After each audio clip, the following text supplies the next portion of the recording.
Halo, selamat sore sahabat otomotif. Saya Pepen Supendi. Saya akan berbagi info sedikit buat penggemar otomotif untuk di Mercedes-Benz bagi pemula. Mudah-mudahan tips yang saya bagi-bagikan bisa menolong. Misalnya saudara-saudara atau om-om atau tante-tante mau membeli Mercedes-Benz dengan tipe apa aja, apalagi mobil second, itu bisa diperiksa atau bisa diperhatikan dari beberapa hal atau beberapa sisi. Misal kondisi mobil fix bagus, tapi belum tentu keadaan pada saat kita driver atau pada saat kita gunakan itu sebaik apa yang kita inginkan. Kadang-kadang ada beberapa masalah di sistem, misal di elektroniknya atau di sistem pengapian atau bahan bakar. Itu yang masih kita perhatikan. Dari hal itu, saya akan membagi tips. Alangkah baiknya kalau memang Bapak, Ibu, atau sahabat semua mau membeli unit tersebut, bisa dicek dahulu.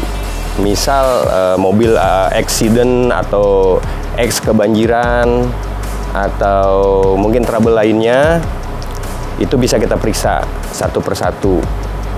Bisa dengan fisik atau bisa dengan sistem star diagnosis ini. Kalau sistem elektronik itu, electricalnya kita gunakan alat yang namanya star diagnosis. Jadi kalau menggunakan star diagnosis ini bisa terbaca atau bisa mengetahui sistem yang kira-kira nggak baik atau memang masih bisa diperbaiki. Gitu. Satu hal biasanya orang itu kalau membeli mobil kan maunya yang perfect ya, jadi bisa digunakan dengan baik. Jadi di sini saya menyarankan untuk terutama untuk pemula supaya tidak kecewa. Sistem sekarang kan kendaraan sekarang itu full dengan elektronik ya. Jadi tidak nutup kemungkinan kita bisa mengetahui sistem elektronik di kendaraan tersebut apa aja yang rusak. Gitu. Kadang ada start error, ada di bagian mesin, misalnya ECU-nya sendiri bermasalah, itu bisa kita baca dengan scanner star diagnosis. Kita sekarang lagi riset mobil W211 E260. Ada trouble di sistem transmisi. Nah, transmisinya ini bermasalah dengan pada saat down dari pada saat turun gigi itu ada rasa jeduk sedikit. Nah, ternyata setelah kita cek dari sistem ada fault di electrical body kit. Nah, di situ kita bisa mengetahui kerusakannya kenapa, bisa dihapus atau tidak. Setelah kita cek bisa dihapus, tapi itu tidak menutup kemungkinan bisa baik terus. Yang seharusnya kita turunin posisi electric kitnya, kita cek fisik. Kalau memang nggak bagus, lebih baik diganti untuk kedepannya supaya lebih baik dan enak. Kelebihannya ya, kalau dari W211 E260 ini dia akan menggunakan juga sistem SBC. SBC itu sensor brake-tronic, jadi menggunakan rem independen tanpa menggunakan booster. Rem independen ini, SBC ini artinya dia menggunakan modul sendiri dan tidak menggunakan tabung booster lagi. Tuh, dari hal ini sudah mengetahui sistem itu full dengan elektronik ya. Tapi dari segi maintenance juga harus diikuti juga. Dari segi minyak rem itu harus 1 tahun sekali itu harus diganti sebenarnya, walaupun kelihatan masih bersih. Karena dari sisi lain itu akan menyebabkan timbulnya SBC tersebut trouble atau error. Gitu. Dari segi pengereman SBC ini memang baik sekali dia. Lebih enak dibanding yang kualitasnya masih pakai booster. Kalau perbedaan khususnya itu ya pengereman, daya pengereman itu lebih pakem dibanding yang booster. pada saat kita lari kecepatan misal di atas 200 itu masih pengereman masih boleh dikatakan bisa seimbang ya. Tapi kalau menggunakan booster kita masih ada hati-hatinya. Karena dari segi pengereman itu nggak mungkin jarak yang kita tempuh, kecepatan kita tempuh itu 200, kemudian kita rem mendadak itu nggak mungkin jarak 10 meter bisa berhenti. Kalau pakai SBC bisa berhenti. SBC itu sensor briktronic. Jadi rem yang menggunakan modul terus menggunakan baterai sendiri dia. Jadi tidak menggunakan booster lagi, tidak menggunakan kevakuman sistem rem dari engine. Kadang-kadang kalau kita menggunakan booster itu suka sering nggak pakem Pak, maksudnya sering terjadikan booster itu bocor sehingga pengeremannya kalau orang bilang tuh magel. Jadi pengereman itu nggak bisa maksimal. Pas pada saat diinjak pedal remnya keras itu dari sistem booster bisa bermasalah. Dan kalau sistem SBC ini juga ada kekurangan, ada kelebihan.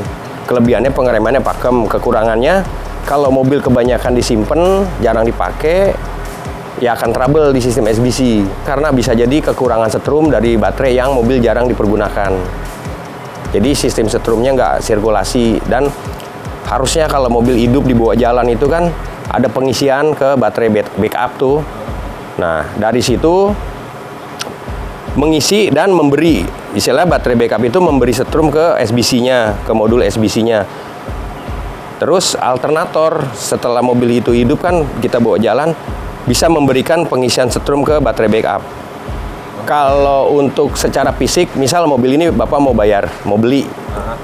Kondisi bagus, Bapak udah suka lah, boleh dibilang Bapak udah suka, udah wah mantep lah mobil ini gitu. Tapi dari segi fisik bagus, dari segi electrical atau kondisi mesin mesti kita cek juga. Kalau dari kaki-kaki wajar Pak. Tahun ini tahun 2003 ya. Sekarang tahun 2022. Boleh dibilang mobil sering jalan dengan kondisi kaki-kaki pasti ada masalah.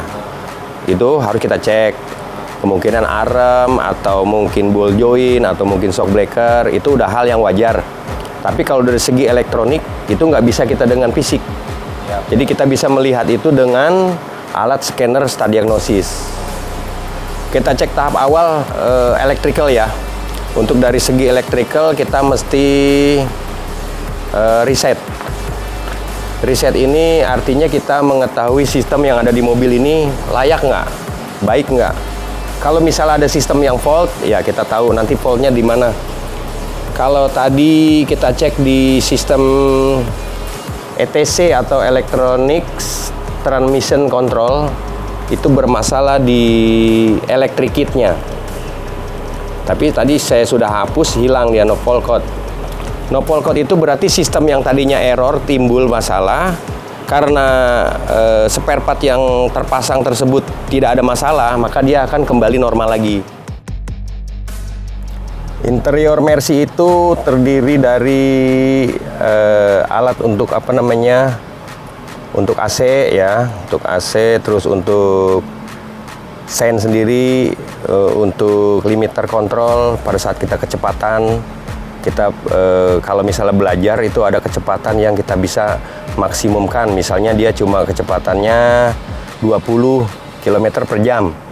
Walaupun gasnya ditekan habis, posisi di 20 tetap dia nggak bisa lebih. Kecuali kita nonaktifkan. Dia akan bisa normal langsung kembali ya. Sesuai kita pengen kecepatan berapa. Terus di sini ada tombol untuk membesarkan blower AC-nya sampai anginnya besar, terus sampai kecil, sampai cuma satu. Kemudian ada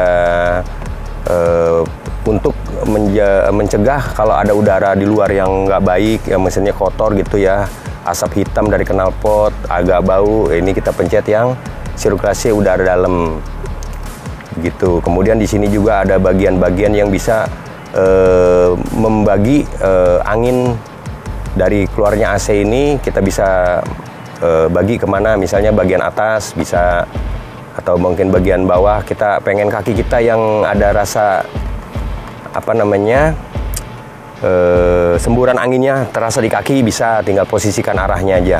Atau di sini kita temperaturnya kita mau mainkan dari low sampai dia ada low sampai dengan 28 ya. 28 ini berarti kondisinya udah nggak dingin ya, maksudnya agak hangat-hangat kuku lah jadinya ya. Tapi kalau kita posisi di heater, di panas, di merah, itu akan berubah semua sistem dingin jadi panas. Nih, setiap sistem interior ada perbedaan dari beberapa unit ya. Misalnya ini dari 211 ke 212 itu perbedaan semua interior ada. Cuman dari sistem ada sebagian yang masih menyerupai, istilahnya ini kan seperti posisi seperti ini ya kalau 211. Kalau 212 itu udah perubahan, boleh dibilang udah perubahan habis. Udah semakin bagus lah ya. Jadi dari sisi tampilan interior ini udah dikembangkan supaya lebih baik lagi, maksudnya seperti itu. Baik sobat, itu tadi review yang sempat saya sampaikan, tapi review tersebut hanya sebatasan saja, jadi belum sampai yang keseluruhannya. Jadi itu hanya sebagian kecil saja, kemungkinan buat sobat itu bisa membantu atau bisa mengetahui sistem apa aja. Tapi untuk selanjutnya sih, kalau misalnya sobat mau membeli sesuatu itu ya harus ada pendampingnya, dibanding kalau sobat itu kecewa ya, nanti takutnya sobat beli sendiri dianggapnya udah baik, ternyata setelah dibawa ke bengkel kendaraan tersebut nggak nyaman atau nggak baik, ada segi dari banyak kerusakan gitu. Ya itulah pesan dari saya, baiknya bawa pendamping yang memang sudah memahami dan mengerti fisik dari kendaraan itu, supaya sobat ini tidak merasa kecewa. Sekian, itu aja. Terima kasih.